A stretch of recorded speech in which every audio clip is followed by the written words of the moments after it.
सुबह की शुरुआत सूर्य के प्रकाश से हुई, लेकिन आशना के जीवन में काले बादल मंडरा रहे थे, जिसके बारे में आशना को पता भी नहीं था। ऑफिस पहुंचकर आशना अपने काम में पूरी तरह से उलझ गई थी। करीब 12 बजे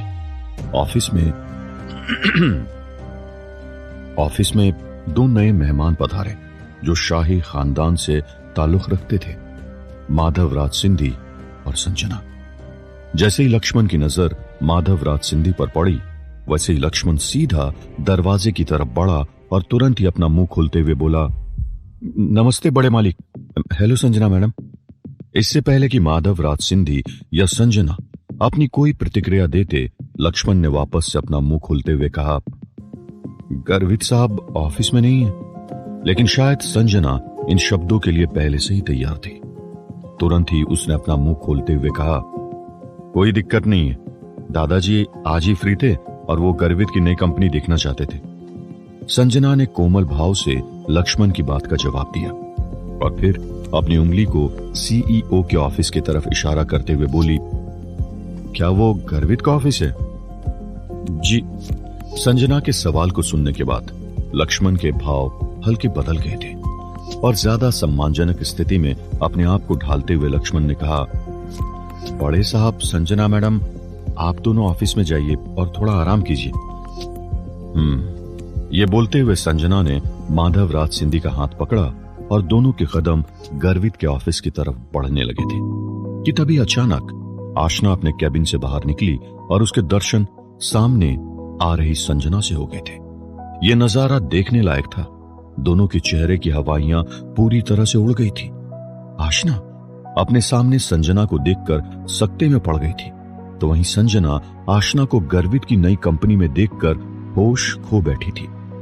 जब लक्ष्मण ने देखा कि दोनों महिलाएं एक दूसरे को देखकर कंफ्यूज हो रही हैं, तो लक्ष्मण ने तुरंत ही संजना के कंफ्यूजन को दूर करते हुए कहा, संजना मैडम, ये आशना है, गर्वित साहब की एग्जीक्यूटिव सेक्रेटरी। इन्हें इस ऑफिस में 6 महीने हो गए। क्या 6 महीने से ये गर्वित के साथ है? ये मेरे गर्वित के आजू बाजू क्या कर रही है? इसने कॉन्ट्रैक्ट का बहिष्कार किया है। ये गर्वित का पीछा ऐसे नहीं छोड़ेगी। लगता है मुझे कुछ करना होगा। अपने मन में इन विचारों को बुनते हुए संजना ने तुरंत ही अपना मुंह खोलते हुए कहा, मिस आशना, क्या आप मुझे और गर्वित के दादाजी को उनके ऑफिस में ले जाने का कष्ट करेंगी? संजना के तीखे तेवर देखते हुए आशना होश में आ गई थी। जी जी बिल्कुल, आइए ना। ये कहते हुए आशना संजना और माधवराज सिंधी को गर्वित के कैबिन में ले जाने लगी थी।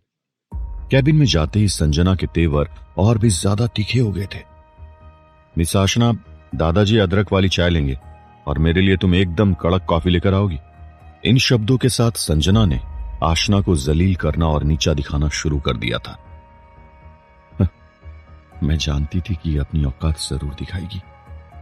अब जब इसे पता चल गया कि मैं यहां 6 महीने से हूं, तो मेरे लिए यह समस्या जरूर खड़ी करेगी। लेकिन मुझे इससे कोई मतलब नहीं है और इसे जो करना है ना कर ले। मेरे और गर्वित के बीच बस एक बॉस और सेक्रेटरी जैसे ही रिश्ते हैं। इन विचारों को अपने मन में संजोते हुए आशना ने ठीक है कहा और वह तुरंत ही गर्वित के कैबिन से बाहर निकल गई थी। दूसरी तरफ लक्ष्मण गर्वित को कॉल करने लगा था, लेकिन गर्वित का नंबर आउट ऑफ नेटवर्क बता रहा था। 20 से 25 मिनट बाद आशना कॉफी और चाय को ट्रे में डालते हुए गर्वित के कैबिन की तरफ बढ़ने लगी थी। 3 से 4 बार खटखटाने के बाद इन था कि इसके बाद संजना इस मुद्दे को गंभीरता के साथ उठाएगी और माधवराज सिंधी को भड़काने की पूरी कोशिश करेगी। आशना संजना का मकसद जान गई थी। संजना सीधे तौर पर आशना को इस कंपनी से निकलवाना चाहती थी। वो जानती थी कि सीधी उंगली से घी नहीं निकलेगा, इसीलिए संजना ने अपना पैतरा आजमाया था। गुस्से से गदराई संजना और फिर क्या कह सकती थी?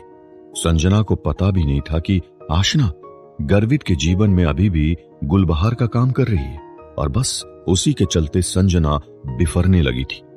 इससे पहले कि आशना अपना पूरा संतुलन खो बैठती और आगे की तरफ गिरती, उसने अपने शरीर को और ट्रे को पीछे की ओर धकेला। जैसे ही आशना ने इस हरकत को अंजाम दिया, वैसे ही ट्रे में मौजूद चाय और कॉफी के कप का भी संतुलन बिगड़ा और वो ट्रे से बाहर नीचे सीधा उछलते हुए टेबल पर जा गिरे। और कॉफी और चाय उछलते हुए आशना पर आ गई थी। हालांकि आशना को बहुत सुकून मिला, क्योंकि उसने माधवराज सिंधी को चोटिल होने से बचा लिया था, लेकिन उसके शरीर का कुछ हिस्सा गर्म चाय और कॉफी से भर गया था। सुकून की चादर ज्यादा देर रास नहीं आई और उसके शरीर में भयंकर जलन होने लगी थी और आशना टेबल पर गिर गई थी। जब आशना टेबल पर गिरी तो उसके एक पांव का घुटना टेबल से जा टकराया था, जिससे आशना को दर्द के सैलाब का अनुभव हुआ था। आशना दर्द को सहन नहीं कर पा रही थी। अपने मुंह से सांस लेने के लिए आशना ने जैसे ही संजना की तरफ देखा, संजना ने उसे आंख मारते हुए अपनी चतुरता का पाठ दिखाया और उसके मुंह से जोरदार चीख बाहर निकली। वह आवाज बहुत ही ज्यादा तीखी थी, जिसने पूरे ऑफिस को हिला के रख दिया था। लक्ष्मण भागते हुए गर्वित के कैबिन में पहुंचा और अंदर का नजारा देखते ही उसके होश उड़ गए थे। तुरंत ही लक्ष्मण ने अपना फोन निकाला और एक नंबर डायल करने लगा था। आशना को इस कंपनी में 6 महीने हो गए थे और इन 6 महीनों में आशना लगातार गर्वित से मिलती रही थी। इन 6 महीनों में गर्वित को आशना की आंखों के अलावा तुम्हें कोई आइडिया नहीं है कि यह लड़की कितनी लापरवाह है। गर्म चाय और कॉफी के साथ इसने दादाजी को जलाने की कोशिश की। इसी के साथ संजना ने माधवराज सिंधी को संभालते हुए कहा, दादाजी आप ठीक तो है ना? आपको कहीं चोट तो नहीं आई ना?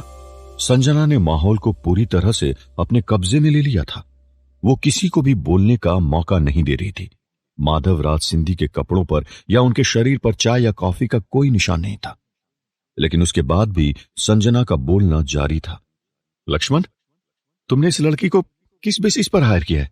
ये कितनी लापरवाह है। देखो, इसने दादाजी पर चाय गिरा दी। दूसरी तरफ आशना को वाकई में काफी चोट आई थी। आशना के हाथ की कलाई सूजकर लाल हो गई थी और आशना की छाती पर चाय और कॉफी के अंश दिखाई दे रहे थे।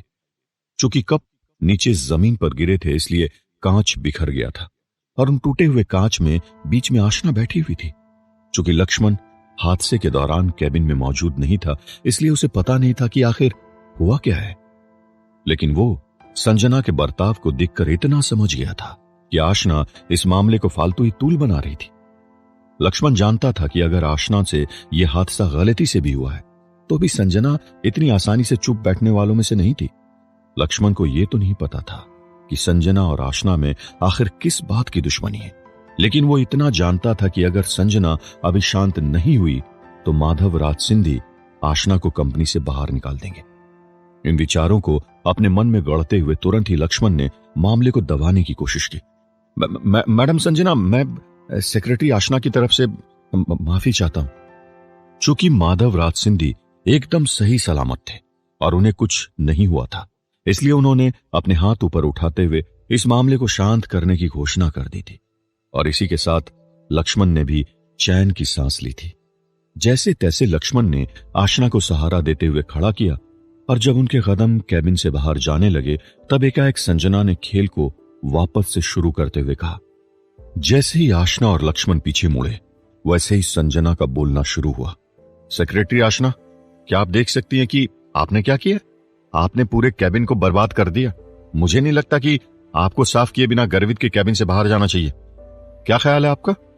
जैसे ही ये शब्द लक्ष्मण के कानों में पड़े, वैसे ही लक्ष्मण ने आशना की साइड लेते हुए कहा, सेक्रेटरी आशना, आपको पहले अपने आप को साफ करना चाहिए।